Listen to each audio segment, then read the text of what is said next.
ये देखिए यहाँ पे पार्किंग का बड़ा इशू है। और ये गाड़ी मैंने कहा आपको बताऊं, ये अल्बानिया पुराना मुल्क है, मगर इन्होंने भी इसको ऊपर मेहनत तो की है। ये देखिए ये अल्बानियन ड्राइवर जो यहाँ की, इसने ड्राइविंग लाइसेंस किया हुआ, ये निकालेगा गाड़ी।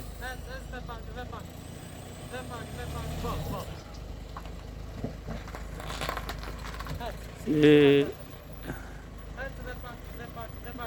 चला वापस। यस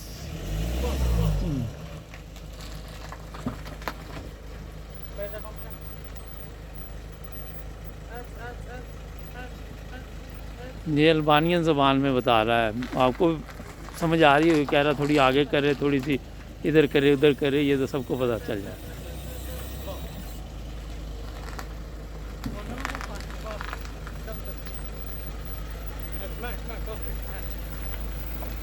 ये ले चला, अब इसमें बैठेंगे और साथ साथ आप रहेंगे।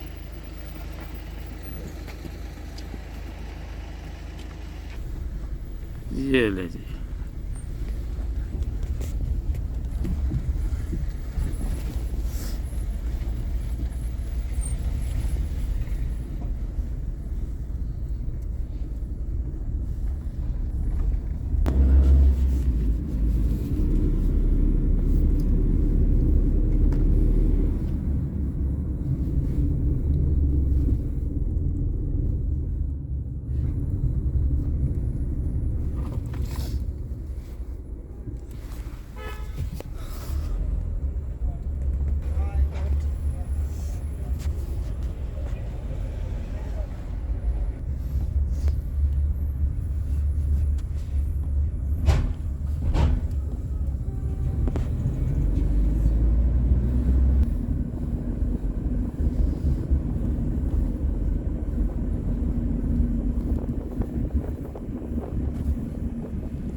Viendo el centro.